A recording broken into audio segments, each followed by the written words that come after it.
अस्सलामुअलैकुम dear students. आज के इस लेक्चर में हम FSc physics part 1 chapter number 2 vectors and equilibrium article 2.5 and article 2.6 equilibrium of forces and equilibrium of torques दोनों को कवर करेंगे। आज के लेक्चर की जो आउटलाइन है वो हमारे पास कुछ इस तरह से होगी। सबसे पहले हम एक्विलिब्रियम को डिफाइन करेंगे, then conditions of equilibrium, sign convention and types of equilibrium पे बात करेंगे and at the end summary होगी। तो आइए स्टार्ट करते हैं आज का लेक्चर। एक्विलिब्रियम को आपने स्कूल फिज़िक्स में भी डिफ़ाइन किया होगा कि अगर कोई ऑब्जेक्ट रेस्ट में है या मूव कर रहा है यूनिफॉर्म वेलोसिटी के साथ, तो दोनों केस के अंदर ऑब्जेक्ट का जो एक्सेलरेशन होता है वो ज़ीरो होता है और हम ऑब्जेक्ट के बारे में डिक्लेयर कर सकते हैं कि ऑब्जेक्ट जो है वो एक्विलिब्रियम के अंदर है। यानी इसको थोड़ा सा एक्सप्लेन करते हैं, इस बॉल की हेल्प से समझते हैं। अब आप देख रहे हैं कि ये बॉल रेस्ट में है या ये बॉल मूव कर रही है यूनिफॉर्म वेलोसिटी के साथ, तो दोनों केसेस के अंदर ऑब्जेक्ट का एक्सेलरेशन ज़ीरो है, तो हम कह सकते हैं कि ये जो बॉल है ये एक्विलिब्रियम के अंदर है।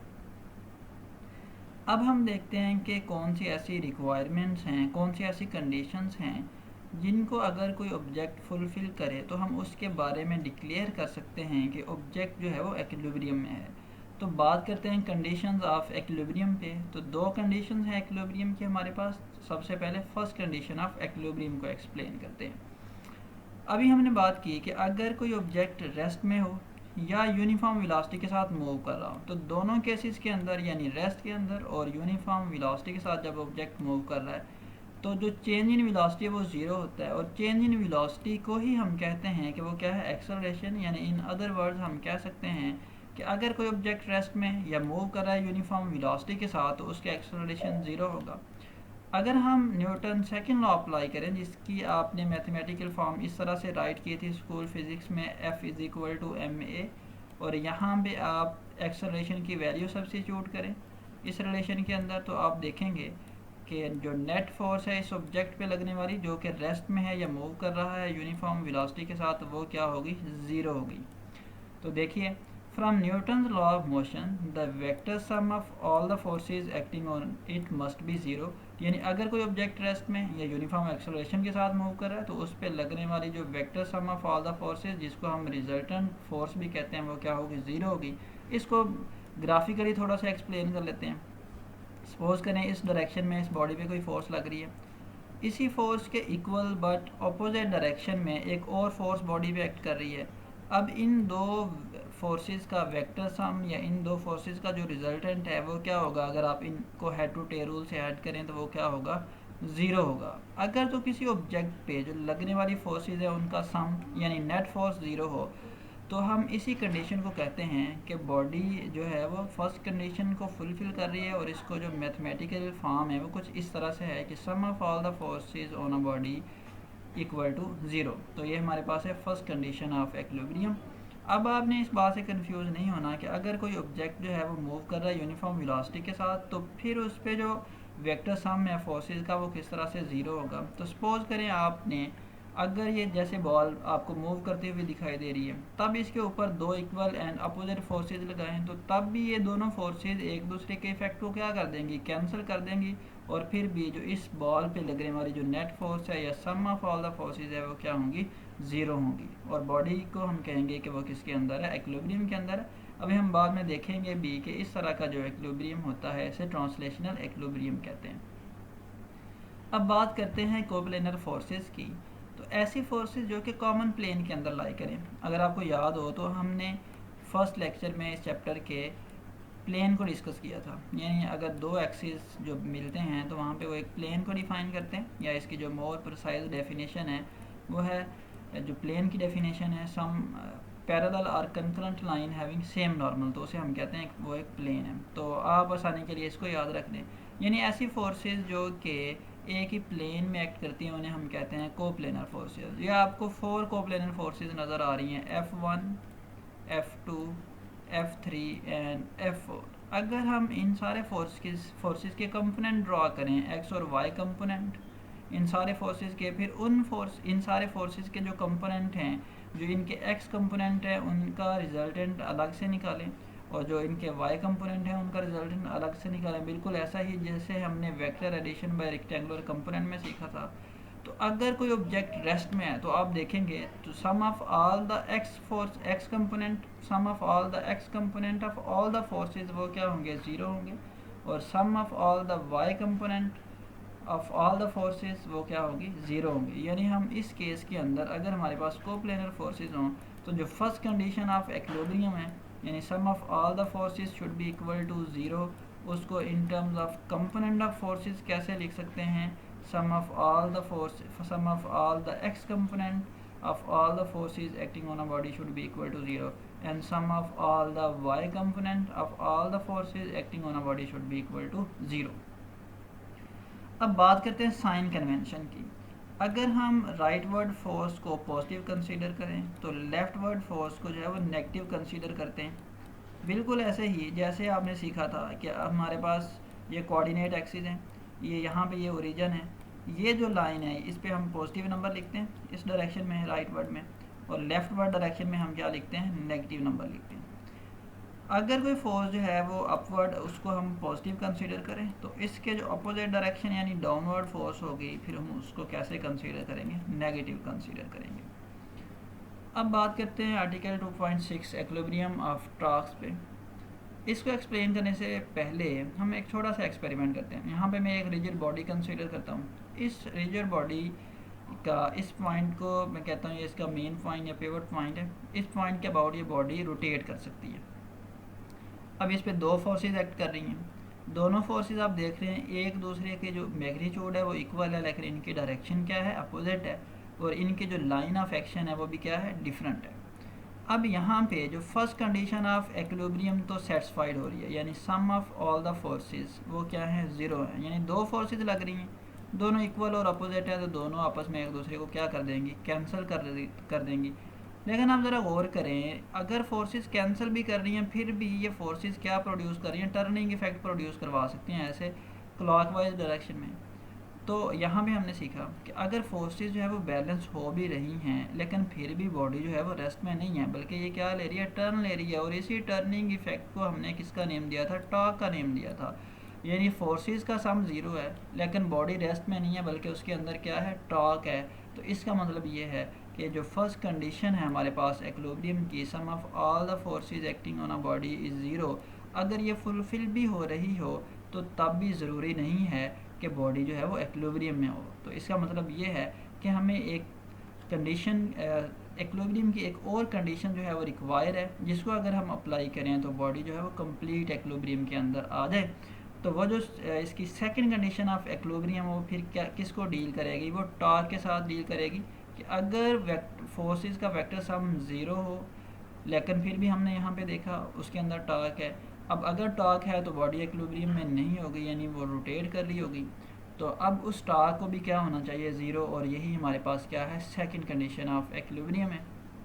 यानी the vector sum of all the torque acting on a body must be zero. Mathematically इसको इस तरह से रिप्रेजेंट किया जा सकता है, जो टॉ है ग्रीक लेटर इसको ये टॉर्क के लिए यूज़ करते हैं और ये समेशन साइन है यानी sum of all the torque is zero. अब sum of all the torque इस बॉडी पे कैसे ज़ीरो होगा, इसके लिए आप थोड़ी देर के लिए इमेजिन करें कि इस पे जो ये वाली -F फोर्स जिसको मैंने कहा हुआ था वो नहीं लग रही। अब जो फोर्स है वो इस फोर्स के अपोजिट और इसी पॉइंट पे एक्ट कर रही है, इस पॉइंट पे जहाँ पे ये फर्स्ट फोर्स थी हमारे पास, ये वाली F1, इसके अपोजिट फोर्स है F2 में इसको कह देता हूँ। अब यहाँ पे देखें बॉडी इस पॉइंट के अबाउट रोटेट कर सकती है। इस फोर्स F1 की वजह से इसमें जो टॉर्क प्रोड्यूस हो सकता है वो क्लॉकवाइज टॉर्क है, और इस फोर्स की वजह से जो टॉर्क प्रोड्यूस हो सकता है वो एंटी क्लॉकवाइज है। दोनों टॉर्क की जो मैग्नीट्यूड है वो इक्वल होगी, क्योंकि दोनों फोर्सेस की जो मैग्नीट्यूड है वो इक्वल है और दोनों के जो मोमेंट आर्म है वो भी इक्वल है। तो दोनों टॉर्क इक्वल हैं बट क्या है, अपोजिट डायरेक्शन में। जब हम इनका सम लेंगे तो उस सम की वैल्यू क्या आएगी, ज़ीरो। तो यहाँ पे हमने बात की सेकंड कंडीशन ऑफ एक्विलिब्रियम पे कि बॉडी जो है उसके लिए जो सेकंड कंडीशन ऑफ एक्विलिब्रियम है वो टॉर्क की है कि अगर sum of all the torque acting on a body is zero हों तो बॉडी जो है वो रोटेशनल एक्विलिब्रियम के अंदर होती है। इसको हम और एक्सप्लेन करते हैं। इससे पहले हम साइन कन्वेंशन ऑफ टॉर्क पे बात कर लेते हैं कि अगर हमारे पास टॉर्क हो एंटी क्लॉकवाइज उसको हम पॉजिटिव लेते हैं, और जो क्लॉकवाइज टॉर्क होता है उसको हम यूजली नेगेटिव कंसीडर करते हैं। अब हम देखते हैं कि जो बॉडी है अगर उस पे sum of all the forces zero हों, लेकिन ज़रूरी नहीं है कि वो बॉडी जो है वो रेस्ट में हो। अभी हमने लास्ट स्लाइड पे सीखा। फिर हमने उसके लिए एक सेकंड कंडीशन भी डिस्क्राइब की, sum of all the torque should be must be zero. अगर बॉडी के अंदर कोई रोटेशनल इफ़ेक्ट प्रोड्यूस ना हो तो उसके लिए टॉर्क जो है वो ज़ीरो होना चाहिए, या अगर वो यूनिफॉर्म वेलोसिटी के साथ कांस्टेंट एंगुलर स्पीड के साथ मूव कर रही है तो फिर भी जो है वो टॉर्क ज़ीरो होता है। अब इसका मतलब ये है कि जो एक्विलिब्रियम है फिर वो दो तरह का है, एक पार्शियल एक्विलिब्रियम है और दूसरा क्या है, कंप्लीट एक्विलिब्रियम है। पार्शियल एक्विलिब्रियम किसको कहते हैं? अगर तो कोई दो कंडीशन हमने पढ़ी, दोनों में से कोई एक कंडीशन फुलफिल हो रही हो, यानी sum of all the forces zero हों या फिर sum of all the torque zero हों, तो बॉडी किस में होती है? पार्शियल एक्विलिब्रियम के अंदर होती है।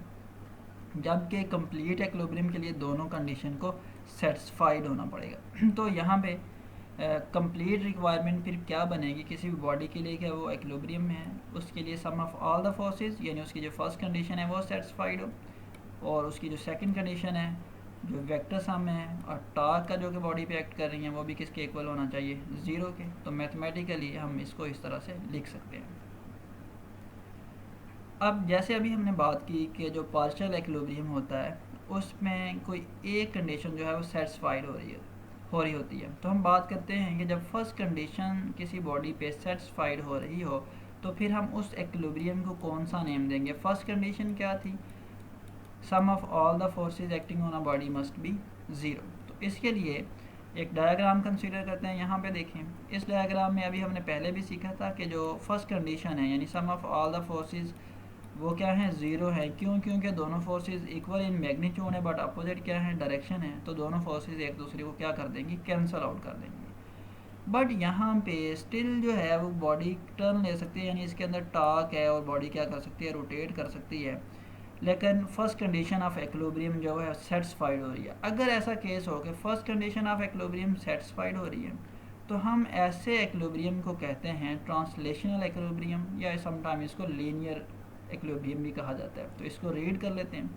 When first condition of equilibrium is satisfied there is no linear acceleration and the body is translational equilibrium. अब सेकंड केस डिस्कस करते हैं जिसमें हमारे पास सेकंड कंडीशन ऑफ एक्विलिब्रियम यानी sum of all the torque वो किसके इक्वल होगा? ज़ीरो के इक्वल होगा। तो फिर जो एक्विलिब्रियम बनेगा उसको हम क्या कहेंगे? इसके लिए थोड़ा सा मैं इस डायग्राम को जो है वो चेंजेस करता हूँ इसके अंदर, और फिर हम देखते हैं कि किस तरह से जो सेकंड कंडीशन जो है वो सेटिस्फाइड होगी। सपोज करें ये जो फोर्स थी F1 माइनस एफ, ये इसको हम इग्नोर करते हैं थोड़ी देर के लिए, और ये जो लाइन थी जो कि पिवट पॉइंट में से पास कर रही थी या मीन पॉइंट में से पास कर रही थी, इसी को मैं एक्सटेंड करता हूँ और हम कहते हैं कि इस डायरेक्शन के अंदर इस पर एक और फोर्स लग रही है। इस फोर्स को मैं F1 कह देता हूँ, और ये जो सेकंड फोर्स है इसको मैं कह देता हूँ ये F2 है। अब आप देख रहे हैं कि जो दोनों फोर्सेस हैं उनकी मैग्नीट्यूड इक्वल है बट उनकी डायरेक्शन क्या है? अपोजिट है। अब अगर हमने सेकंड कंडीशन को सेटिस्फाइड करवाना है और हम कहते हैं कि अभी फर्स्ट कंडीशन सेटिस्फाइड नहीं हो रही, तो जो ये सेकंड फोर्स है इसकी मैग्नीट्यूड को मैं थोड़ा सा क्या कर देता हूँ? फर्स्ट वाली जो फोर्स है उसे क्या कर देता हूँ? कम कर देता हूँ। और फिर आप देखेंगे किस तरह से यहाँ पे सेकंड कंडीशन जो है वो सेटिस्फाइड हो रही है बट जो फर्स्ट कंडीशन है वो सेटिस्फाइड नहीं होगी। तो इस पे ज़रा गौर कीजिएगा। देखें, मैं कहता हूँ कि इस लाइन को मैंने एक्सटेंड किया और यहाँ पे ये फोर्स इस पे एक्ट कर रही है, और इस फोर्स को मैं कह देता हूँ कि ये जो है वो F2 है। अब आप देख सकते हैं कि जो सेकंड फोर्स है उसकी जो मैग्नीट्यूड है वो as compare to first force वो क्या है? कम है। यानी F2 क्या है? वो लेस है। किससे? इन मैग्नीट्यूड F1 से। F1 की मैग्नीट्यूड को मैं कह देता हूँ कि इसकी जो मैग्नीट्यूड है वो 4 न्यूटन है, और F2 की जो मैग्नीट्यूड है वो कितनी है? वो 2 न्यूटन है। अब हम दोनों फोर्सेस की वजह से जो टॉर्क है उसको फाइंड करते हैं।